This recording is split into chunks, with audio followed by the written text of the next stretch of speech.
Assalamualaikum warahmatullahi wabarakatuh. Bersama saya Nurdi Sarif SSI dalam kajian kunci determinasi. Kajian ini merupakan jabaran dari bab klasifikasi makhluk hidup. Kunci determinasi ini merupakan kunci yang dapat digunakan di dalam mengklasifikasikan makhluk hidup, mengelompokkannya ke dalam kelompok-kelompok tertentu. Jadi dengan kunci determinasi ini kita dapat mengelompokkan makhluk hidup ke dalam kelompok tertentu. Nah, ini dikarenakan suatu kunci determinasi ini berisikan keterangan ciri-ciri makhluk hidup yang dijabarkan dengan menggunakan kunci dikotom. Jadi kunci dikotom ini merupakan penyusun dari suatu kunci determinasi. Kunci dikotom ini pada suatu kunci determinasi dapat lebih dari satu kunci dikotom. Ada beberapa kunci dikotom yang akan menyusun kunci determinasi. Nah, untuk dipahami kunci dikotom sebagai penyusun kunci determinasi ini merupakan berisikan keterangan-keterangan tentang ciri-ciri makhluk hidup yang disajikan dalam bentuk pasangan ciri yang saling berlawanan. Suatu kunci dikotom contohnya memaparkan ciri makhluk hidup tumbuhan biji berkeping satu, monokotil. Nah, satu pasangan ciri lainnya pada kunci dikotom tumbuhan biji berkeping dua atau dikotil. Nah, contoh yang lain, kunci dikotom memaparkan ciri tumbuhan berbiji terbuka. Nah, yang lain menyajikan tumbuhan berbiji tertutup. Nah, jadi kunci dikotom ini disajikan dalam bentuk keterangan-keterangan ciri-ciri makhluk hidup yang disajikan dalam bentuk pasangan ciri yang saling berlawanan. Nah, kunci-kunci dikotom seperti ini nanti akan menyusun suatu kunci determinasi.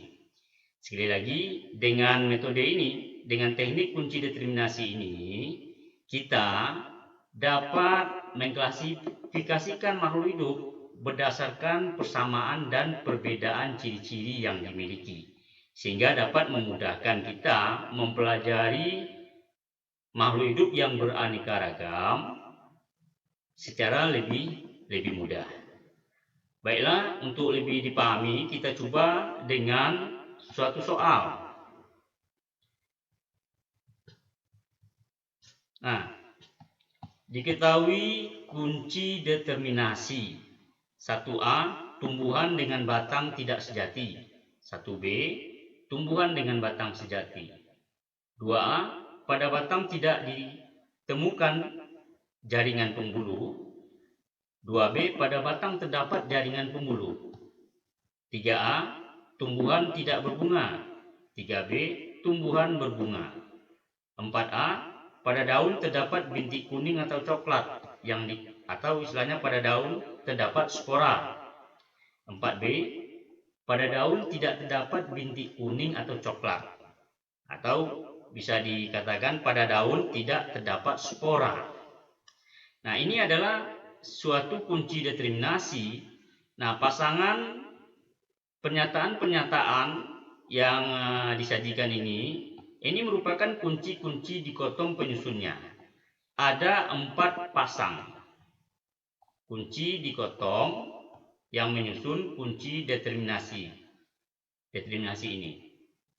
Dan kunci-kunci dikotom ini seperti yang dijabarkan tadi berisikan keterangan ciri-ciri makhluk hidup yang disajikan dalam bentuk pasangan ciri yang saling berlawanan. Nah, dari kunci determinasi ini dimunculkan pertanyaan. Tuliskan kunci determinasi klasifikasi makhluk hidup. A, lumut daun. B, tumbuhan pakis. C. Gymnospermae atau tumbuhan berbiji terbuka. Nah, untuk menjawab pertanyaan ini, untuk mendapatkan kunci determinasi dari tumbuhan ini, kita perhatikan kunci-kunci dikotom. Kunci dikotom yang mana yang berisikan ciri dari tumbuhan-tumbuhan yang akan kita tentukan kunci determinasinya. Nah, kita bisa kaji kunci determinasi untuk lumut daun. Lumut daun, kalau kita observasi dalam kehidupan sehari-hari, ini akan memiliki ciri termasuk tumbuhan dengan batang tidak sejati. Tumbuhan dengan batang tidak sejati, 1A. Kemudian, pada batang tidak ditemukan jaringan pembuluh. Nah, itulah ciri yang dapat kita temukan untuk lumut daun. Kalau kita observasi akan memenuhi ciri 1A, 2A. Sehingga kita bisa jawab kunci determinasi dari lumut daun adalah 1A, 2A. Nah, kemudian tumbuhan pakis. Kalau kita observasi dalam kehidupan, ciri yang dimiliki dapat kita temukan pada kunci dikotom 1B. Tumbuhan pakis adalah tumbuhan dengan ciri tumbuhan dengan batang sejati. Kemudian 3A, tumbuhan pakis ini memiliki ciri tumbuhan tidak berbunga. Dan 4A, pada daun terdapat bintik kuning atau coklat, atau pada daun terdapat spora. Nah, itu ciri yang dimiliki yang kita temukan pada kunci dikotom. Sehingga untuk tumbuhan pakis, kunci determinasinya adalah 1B, 3A, 4A. Nah, terakhir kita tentukan kunci determinasi dari Gymnospermae atau tumbuhan berbiji terbuka. Ciri yang dapat dimiliki oleh Gymnospermae kalau kita perhatikan kunci dikotom ini, itu terdapat pada 1B. Gymnospermae termasuk tumbuhan dengan ciri tumbuhan dengan batang sejati. Kemudian 3B termasuk tumbuhan berbunga, dan 4B pada daun tidak terdapat bintik kuning atau pada daun tidak terdapat spora. Sehingga kita bisa jawab kunci determinasi dari lumut daun adalah 1A, 2A. Tumbuhan pakis kunci determinasinya adalah 1B, 3A, 4A.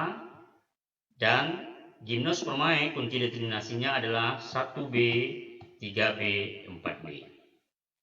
Jadi demikianlah jabaran dari konsep kunci determinasi sebagai kunci yang dapat digunakan untuk mengklasifikasikan atau mengelompokkan makhluk-makhluk hidup berdasarkan perbedaan dan persamaan ciri-ciri yang dimiliki. Jadi dengan kunci determinasi ini kita dapat dengan mudah mempelajari makhluk hidup yang beraneka ragam di planet bumi kita ini. Baiklah, itu saja yang dapat saya paparkan mengenai konsep dari kunci determinasi. Saya ucapkan terima kasih. Semoga kajian ini bermanfaat. Tetap semangat dan pelajari kembali konsep-konsep mengenai klasifikasi makhluk hidup ataupun kajian-kajian IPA yang sudah pernah Bapak paparkan untuk persiapan menghadapi ujian mid semester. Baiklah, terima kasih. Assalamualaikum warahmatullahi wabarakatuh.